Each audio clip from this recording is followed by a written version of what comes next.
Good evening. I'm Amanda Townsend. I'm the director here at Collier County Domestic Animal Services. I'm joined by Darcy Andrade, who is our Animal Control Supervisor, and Daniel Christenberry, who is our Public Information Person here at DAS. We're glad you're here.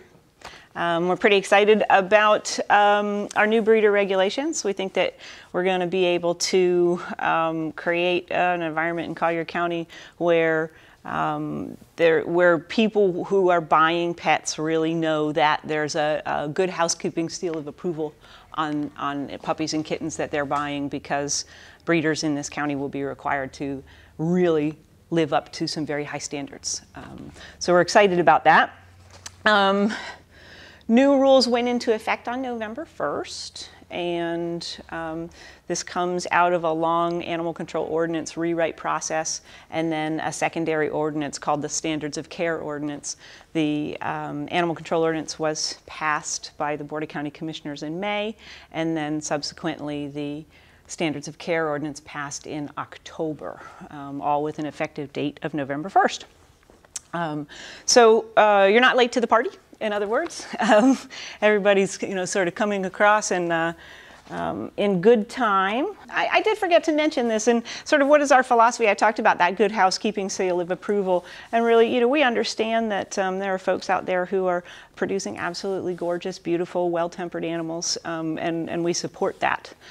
Here in the shelter, often we get less than beautiful and less than well-tempered animals, and we really wish that there was a finer selection sometimes, and I think that responsible breeders are contributing to that, and that's a good thing. And so there's a right there that we want people to be able to enjoy, but like I said, it's balanced with a responsibility to make sure that both the animals and the consumers are safeguarded. A little bit about what we're going to do tonight. I'm going to jog around just a little bit.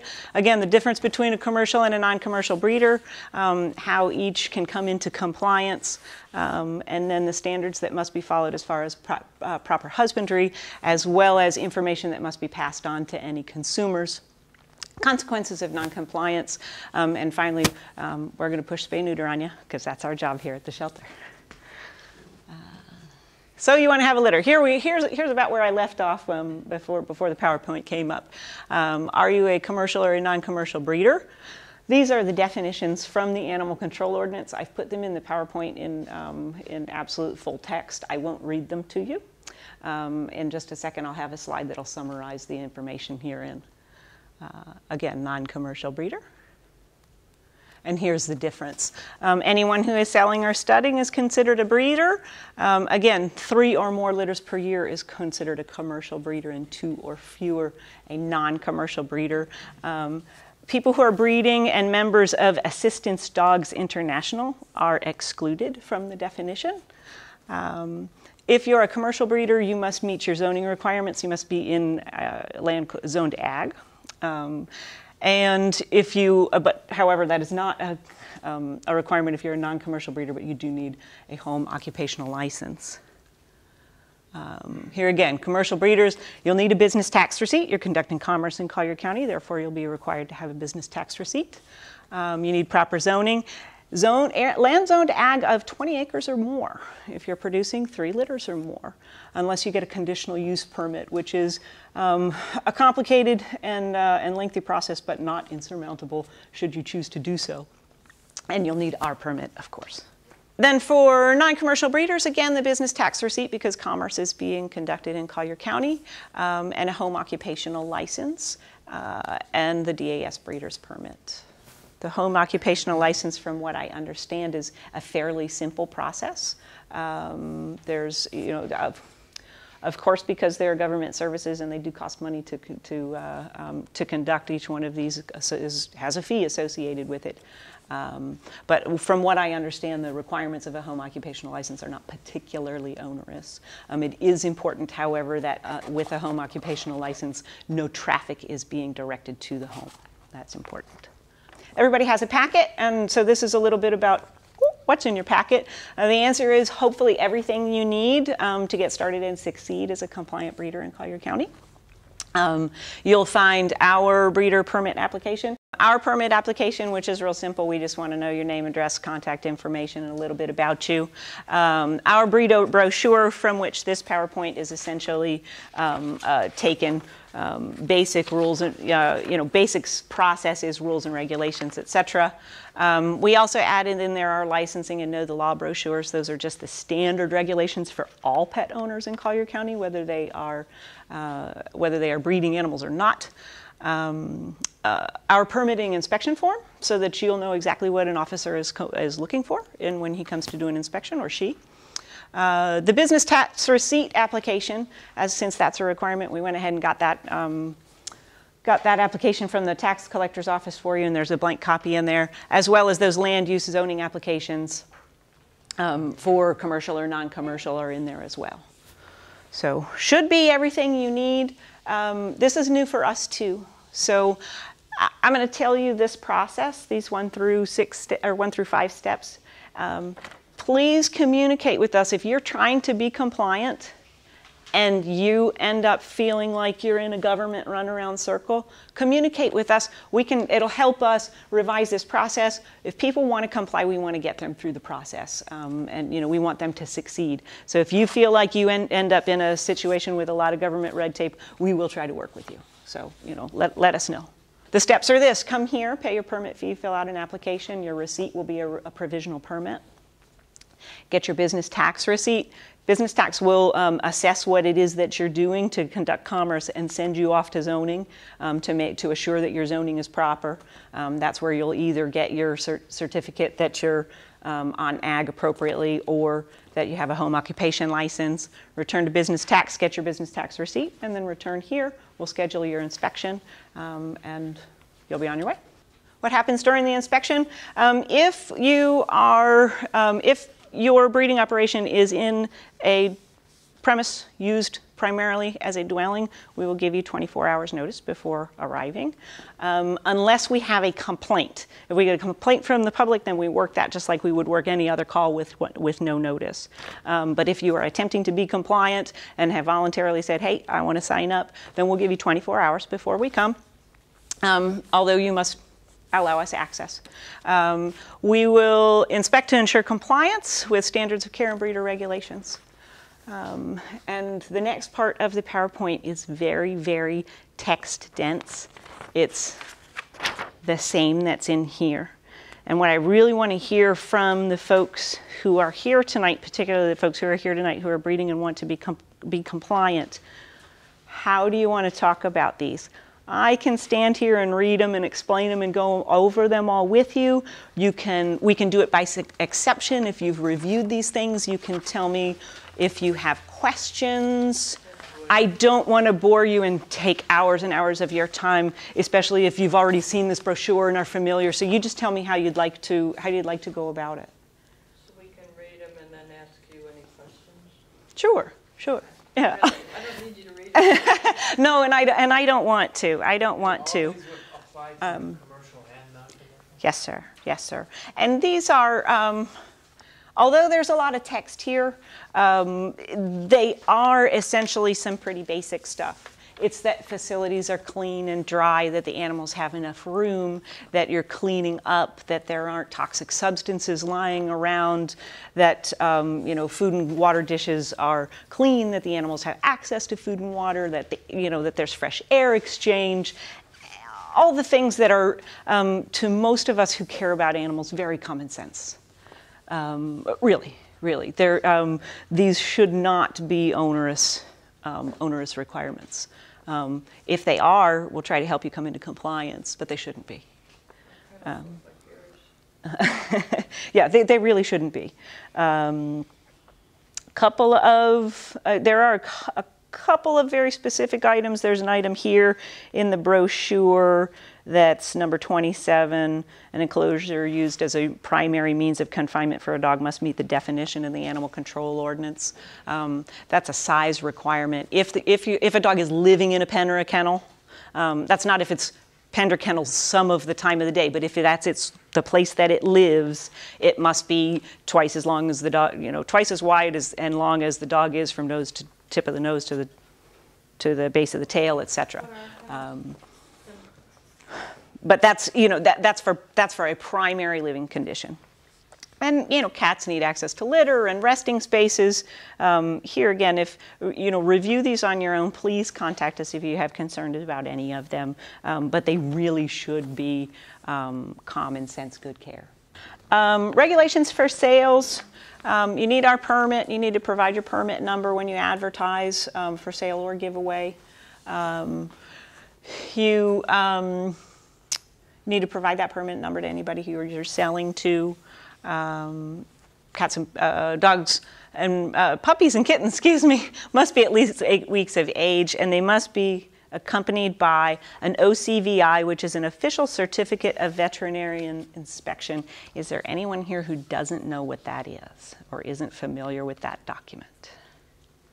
No, but I was told that the law is if you have more than 3 litters, you have to have that.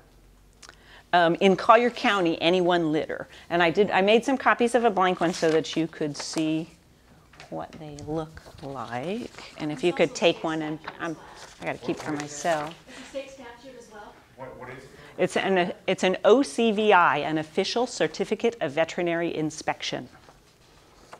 Even if you give them away? No, Only for selling. for sale. Oh, Mm-hmm. Amanda, what's on the second one? No, the first one, they have to have a permit number if they're giving away their animals? Yes. In the advertising? Yes. That's, how they, If they are a breeder. Now, someone who's giving away an animal doesn't need to have a permit number because they don't need to be a permitted breeder. The intention of that, where it says sale or giveaway, is to prevent the bait and switch, where a deceitful person would place an advertisement, free Yorkie puppies, and then when the customer came along, and then when the customer came along, the deceitful person said, "Oh, well, the ones that were free are gone, but I have these ones here for $600." That was the intent, is that someone who was truly a breeder couldn't do bait and switch by putting an advertisement for free animals. So let's talk about the OCVI. All the information that they must contain.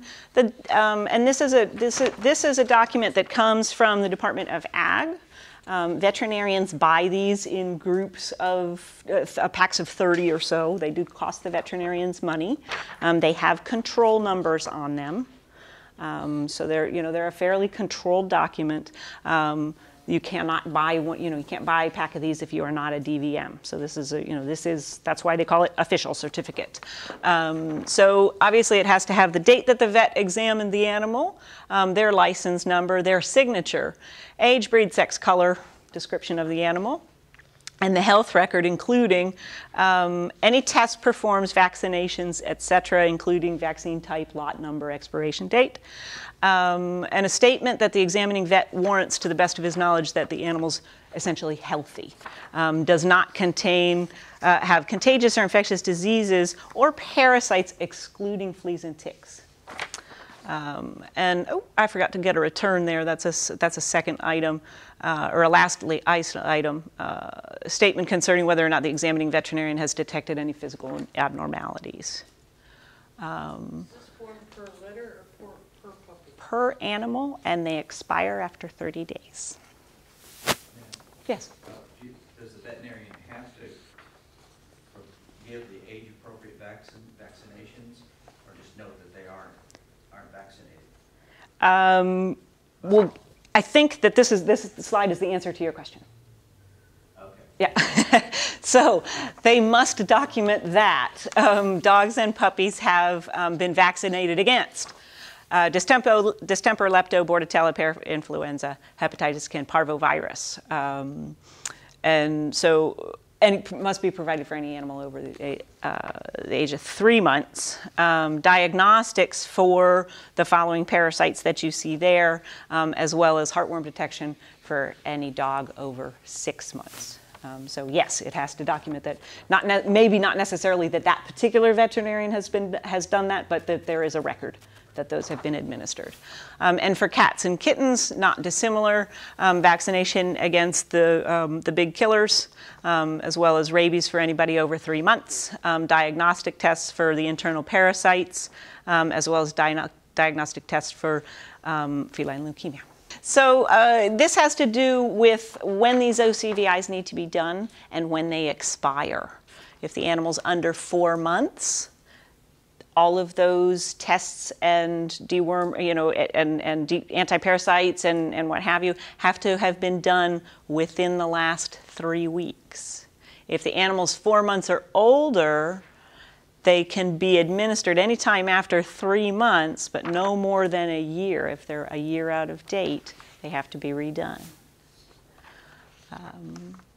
And then these guys expire in 30 days. So if the animal has not been, if you got somebody who's all ready to go for sale, but he's not sold, he or she is not sold in 30 days, we need a fresh OCVI with everything up to date. Yes. Is there a limit as to what the vet can charge you? Because I know there's a lot of different vets in Collier County. They charge from $25 to $150 for this.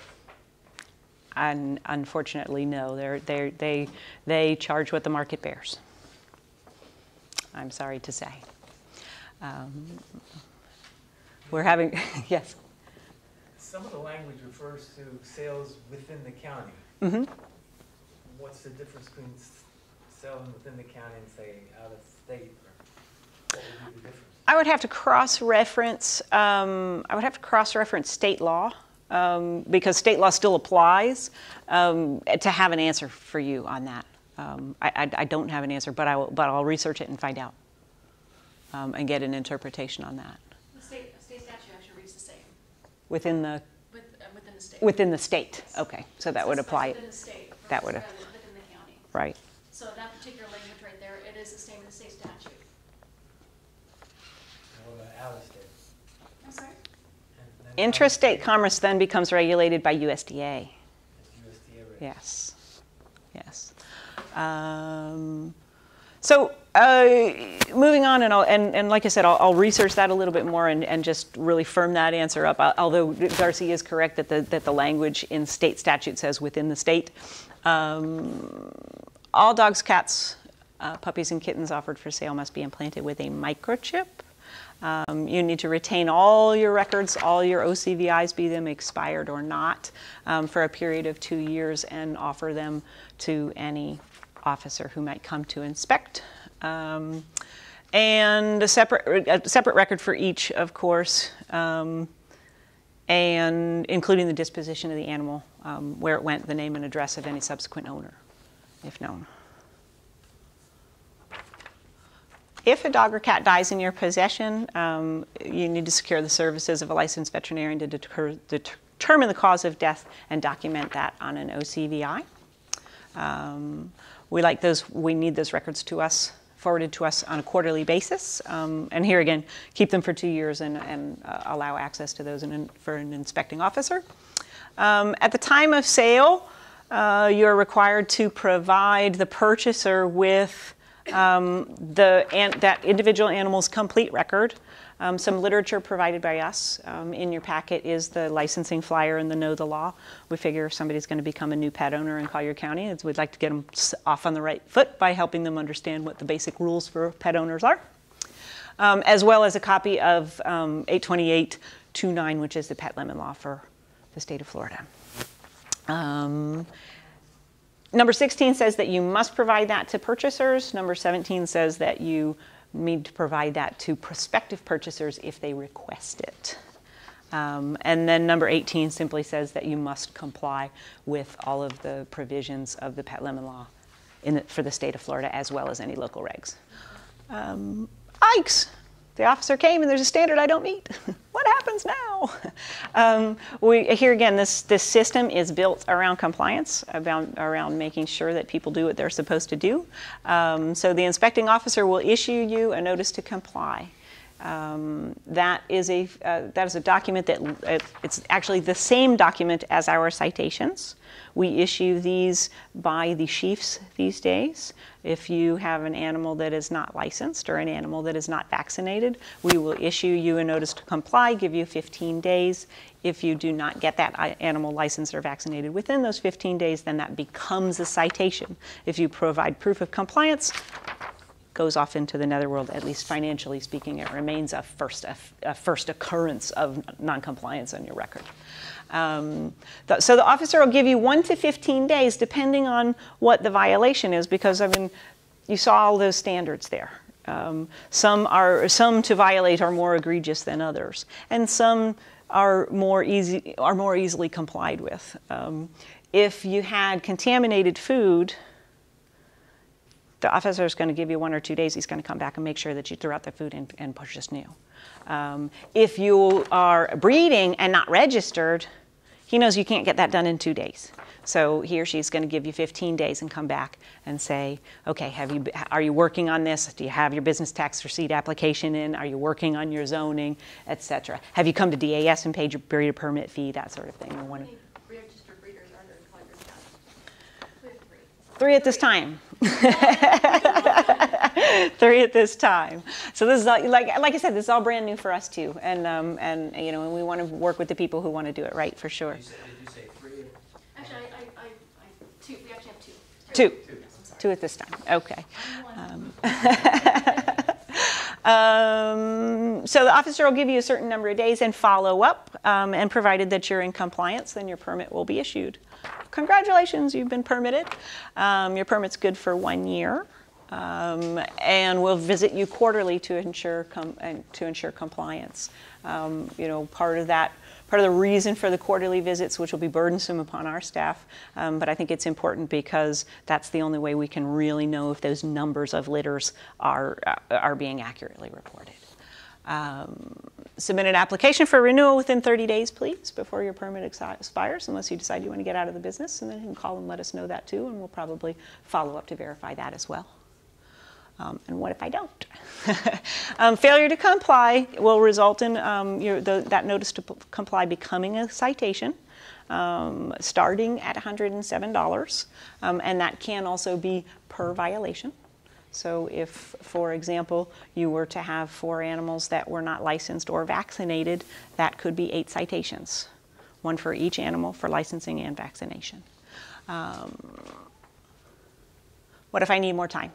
If you demonstrate to us that you are working hard and diligently to come into compliance, we will work with you. We're not here to play gotcha with anybody who wants to do things right. And what about the people who stubbornly refuse to come into compliance? What happens with them? For each subsequent violation, an animal owner can receive citation of a greater dollar value, up to $500 per citation. Officers have discretion to work with animal owners unless there is an instance of cruelty, in which case all of our discretion goes away. Violations start at $250 and escalate very quickly to up to $500 and a mandatory appearance before the special magistrate. And here again, these can be per violation. So with multiple animals, we can have multiple violations. I'm going to take a quick break and ask if there are any questions to this point. No? Okay. I'm going to go over this stuff really quickly. This is just kind of one of those, don't forget that even though you're a permitted breeder, you still have to comply with all the general responsible pet ownership requirements in Collier County. For example, license and vaccination, prohibition against running at large, snap, growl, jump. Again, there's that kennels need to be of an appropriate size if they're the primary means of confinement. You know, I'm sure you all know that we have anti-tethering in Collier County. Dogs may not be tethered outside with unattended. Feces must be removed, and you can't let your dog bark all night and keep your neighbors up. I'm sure we don't have issues with this group with confinement in a motor vehicle. cannot keep an aggressive dog that endangers the safety of others, and you can't turn them out on the street and abandon them. Okay, and we're going to get to the spay-neuter sale. Just in case anybody's interested, this is a slide that briefly recaps the benefits of spay-neuter for you and your pet.